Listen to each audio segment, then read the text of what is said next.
जय जिनेन्द्र वंदे तो सर्वसिद्धे ध्रुवममल मनोवमं गदिं पत्ते वोच्छामि समय पाहुड मेणमो सुध केवली भणिदम। पंच परमेष्ठी भगवान की जय। इस समय बंधाधिकार चल रहा है। पिछली ज्ञानशाला में गाथा नंबर 283 तक हुई थी। उसमें ये बताया गया था कि मैं अन्य किसी जीवों को शरीर से, वचन से, मन से या शस्त्र से दुखी करता हूँ। ये सब तेरे जो अध्यवसान हैं मिथ्या हैं, गलत हैं, झूठे हैं। गाथा 284 में ये बताएंगे मैं सुखी करता हूँ, ये भी अध्यवसान मिथ्या है। वहाँ दुखी करने का प्रसंग था, यहाँ सुखी का प्रसंग है। देखें गाथा 284। कायेन च वाचाय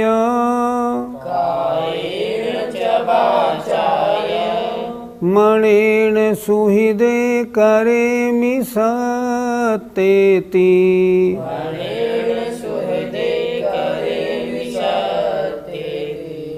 एवं पिहवदिमिच्छा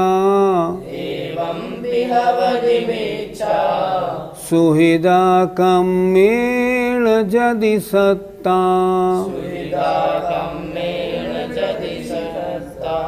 बोलो कायेन च वाचाय मणेन सुहृदे करेमि सत्तेति एवं पिहवदिमिच्छा सुहृदा कम्मेण जदि सत्ता। कायेन च वाचाय मणेन सुहृदे करेमि सत्तेति एवं पिहवदिमिच्छा सुहृदा कम्मेण जदि सत्ता। कायेन शरीर से, वाचा वचन से और मणेन मन से, सुहृदे सुखी, करेमि करता हूँ, सत्तेति जीवों को। मैं शरीर से, वचन से और मन से सभी जीवों को सुखी करता हूँ। एवं भी ऐसा भी भाव मिथ्या हवदि मिथ्या होता है। यदि क्योंकि सत्ता माने जीव कम्मेण सुहृदा कर्म से सुखी होते हैं। हम किसी को सुखी करना चाहें तो वह सुखी नहीं हो सकता।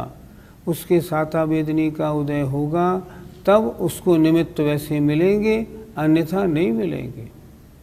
फिर देखें शरीर से और वचन से और मन से जीवों को सुखी करता हूँ, सत्तेति सुहृदे करेमि। एवं पे ऐसा भी भाव मिथ्या हवदि मिथ्या होता है। ये परिणाम भी अच्छा नहीं है। क्योंकि अंतिम पंक्ति देखिए, क्योंकि जीव कर्म से सुखी होते हैं। पुण्य कर्म का उदय होगा, सुख सामग्री मिलेगी, सुख का अनुभव होगा। पाप कर्म का उदय है तो सारी सामग्री अच्छी हो तो भी दुख का अनुभव होगा। सुखी कब होगा? जब सुखी बनाने वाले कर्मों का उदय होगा। अर्थ देखें, उसी प्रकार यदि ये प्राणी अपने अपने कर्मों के उदय से सुखी होते हैं, तब मैं मन वचन और काय से इनको सुखी करता हूँ, यह तेरी बुद्धि मिथ्या है। किसी को सुखी करने का भाव मिथ्या क्यों है?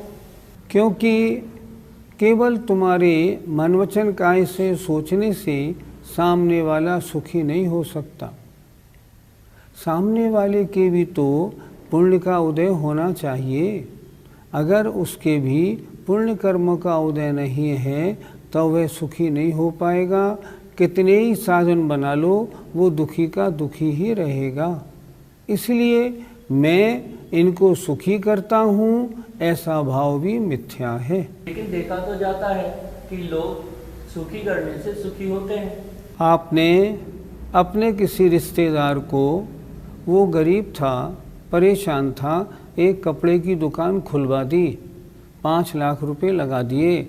अब तुम यहाँ बैठो, आराम से कमाओ और खाओ। वो दुकान पे बैठा, दुकान नहीं चली तो क्या होगा? आपने तो कोशिश की थी ये सुखी हो जाए, सुखी कहाँ हुआ? कोई आपका रिश्तेदार बीमार था, गांव में इलाज ठीक नहीं हो पा रहा था, इसलिए सही नहीं हो पा रहा था। आपने वहाँ से बुलवा के अपने शहर के एक बड़े अस्पताल में दाखिल करा दिया। वहाँ पहुँचते ही अगर उसका मरण हो गया तो क्या होगा?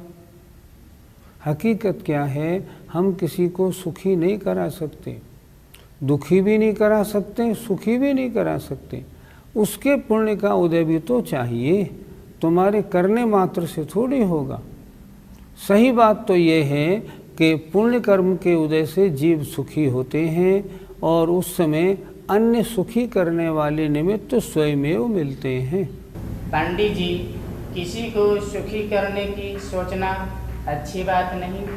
हम सांसारिक जीवों के लिए तो किसी के बारे में अच्छी बात सोचना अच्छा है, शुभोपयोग है, लेकिन सामने वाले का अच्छा होगा या बुरा, ये उसके अपने कर्म का उदय है। हम कैसी सोचें? जितने लोग दुखी हैं उनके ऊपर करुणा करें, उनके दुख कैसे दूर हो ऐसा विचार करें, प्रयत्न भी करें, कोशिश करें, सब कुछ करें। लेकिन सामने वाला जब उसके पुण्य का उदय होगा तब तो वो सुखी होगा, अन्यथा नहीं होगा। और दूसरी बात, अगर शुद्धोपयोगी मुनिराज के बारे में कहेंगे तो वे तो किसी को सुखी और दुखी के बारे में नहीं सोचते। उनके पास अन्य के बारे में सोचने का टाइम ही नहीं है। वो तो हमेशा आत्मचिंतन में लगे रहते हैं, उनका एक ही काम है। इसलिए उनके लिए तो सुखी या दुखी दोनों परिणाम मिथ्या हैं। लेकिन हमारे आपके लिए अन्य को सुखी करने के परिणाम अच्छे तो हैं, पर सामने वाला सुखी होगा कि नहीं, ये उसके पुण्य पाप के ऊपर, जैसा कर्म का उदय वैसा फल दिखेगा। गाथा 284 का पद्यानुवाद देखिए। या काय से वचन से मन से कराते हैं, विश्व को हम सुखी करुणा दिखाते। ऐसा कहो मत मृषा फिर भी तुम्हारी, पाकर्म का फल सुखी जग क्यों के भारी। संसार पूर्ण कर्मों का उदय होने पर सुखी होता है, मैं सुखी करता हूँ, ये धारणा मिथ्या है। आइए गाथा 285 देखते हैं। सवे करे दिजीवो, सवे करे दिजीवो, अध्यवसाणेन तिर्यणे रहिये, अध्यवसाणेन तिर्यणे रहिये। देवमनुये यसवे, देवमनुये यसवे, पूर्णं पावं चणेय विहम, पूर्णं पावं चणेय विहम। बोलिए। सवे करे दिजीवो, अध्यवसाणेन तिर्यणे रहिये, देवमनुये यसवे, पूर्णं पावं चणेय अभिहम सवे करे दिजीवो अजब साणेण तिरियणे रहिए देव मनुये सवे पूर्णम पावम चढ़े अभिहम। सवे सभी पर्यायों को जीवो जीव करता है। अध्यवसानेण अध्यवसान के द्वारा, अध्यवसान अपने परिणामों के द्वारा, तिर्य त्रियंच णेरये नरक, देव मनुए देव मनुष्य और सब्बे माने सब, पुण्यम पुण्य और पावम पाप और णेयभिहम अनेक प्रकार की। क्या? सबसे ऊपर देखें, सभी पर्यायों को करता है।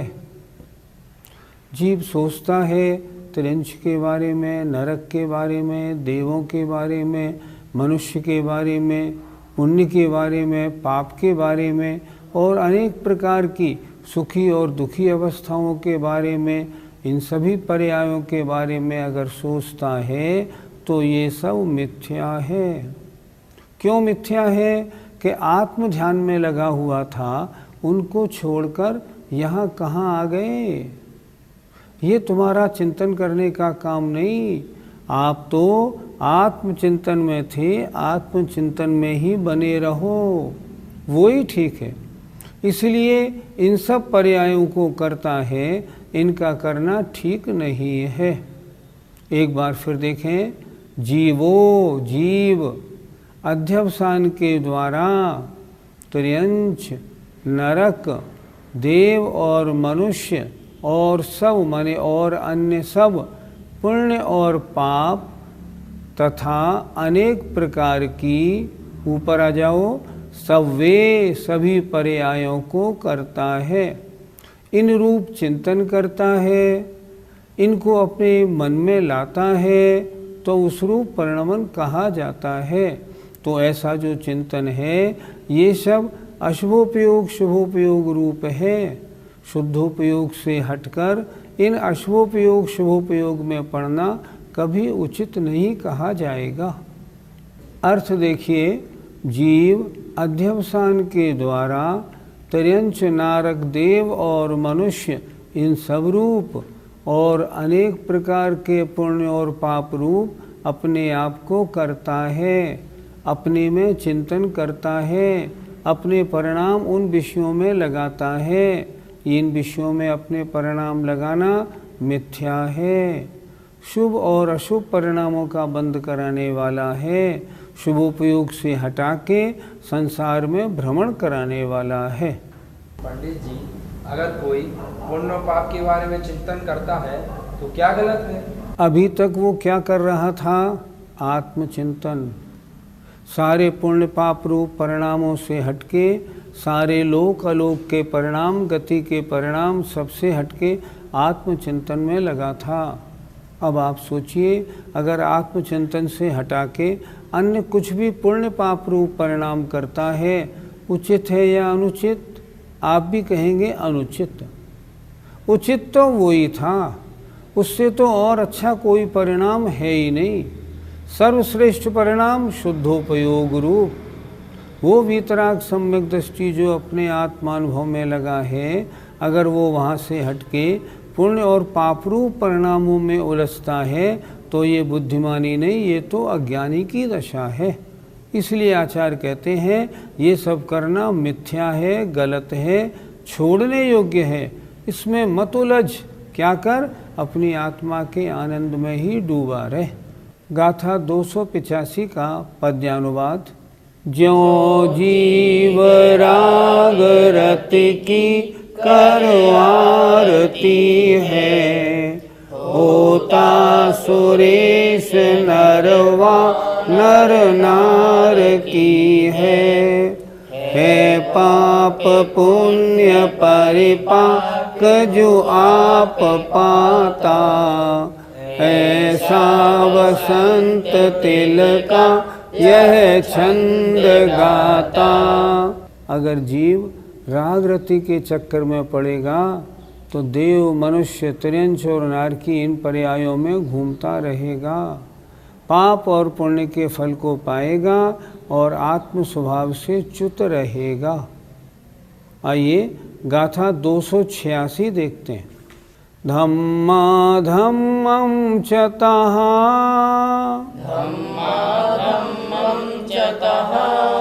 जीवा जीवे अलोग लोगम च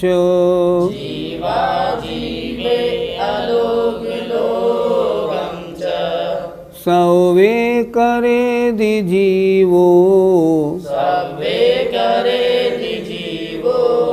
अजब साणेन अपाणम।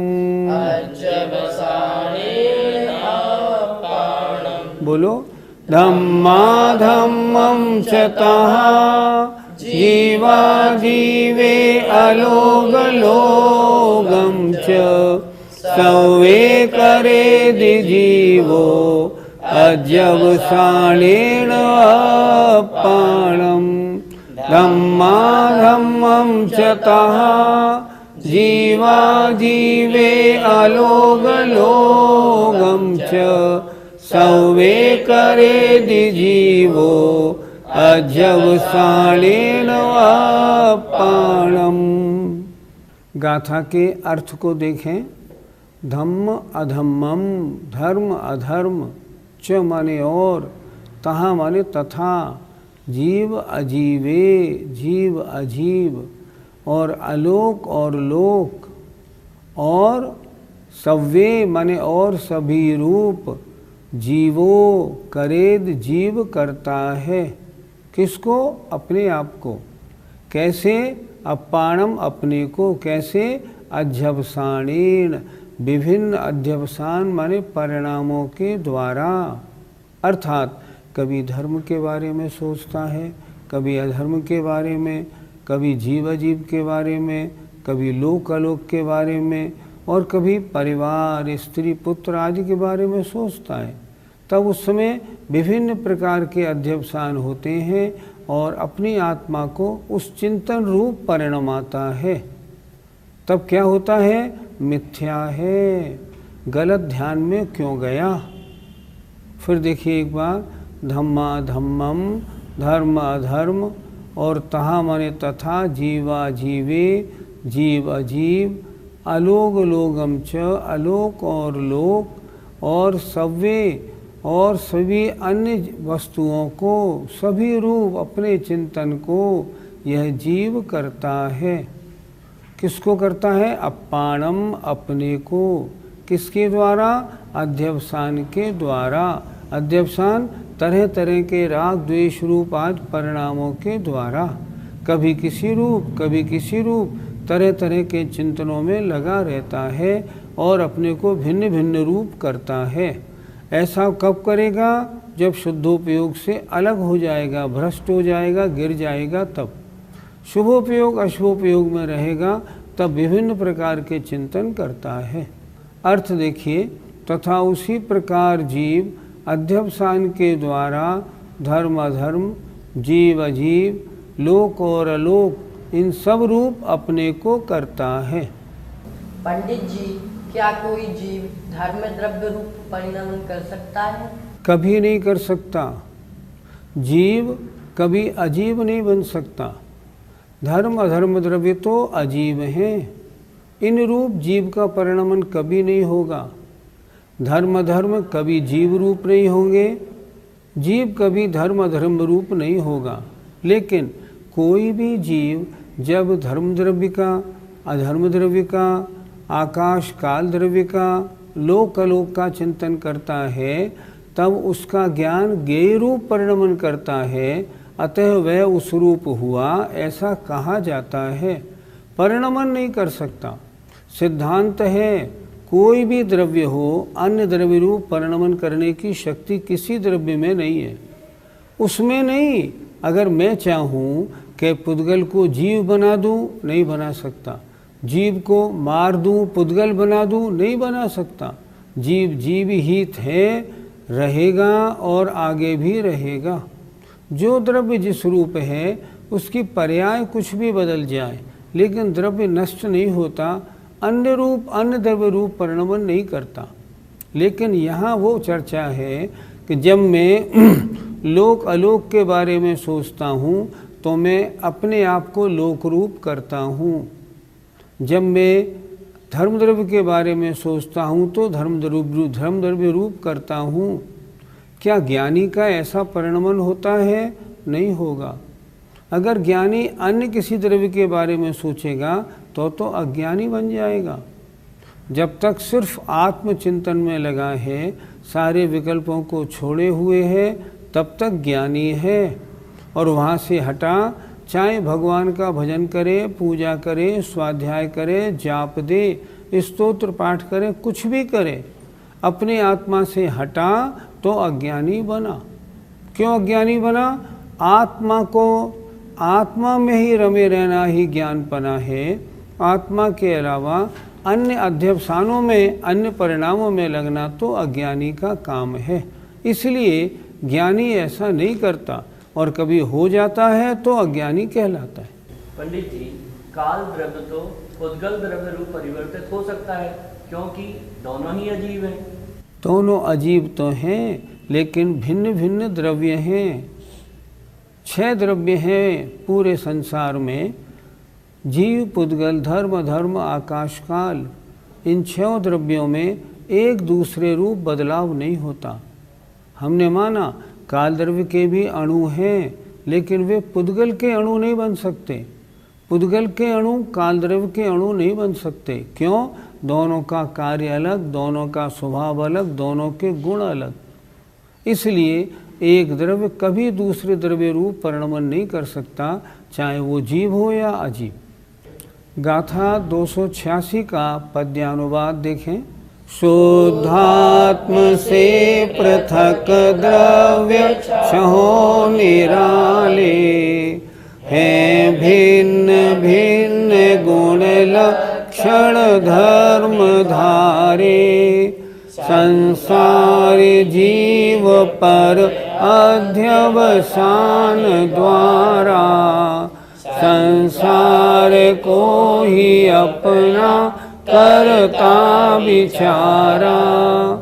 यहाँ भी स्पष्ट लिख रहे हैं, 6 द्रव्य अलग अलग हैं, शुद्ध आत्मा से तो सभी भिन्न हैं, लेकिन संसारी जीव, अज्ञानी जीव अपने परिणामों द्वारा अपने संसार को, सभी द्रव्यों को अपने रूप, सारे संसार रूप अपने को करता रहता है। जय जिनेन्द्र।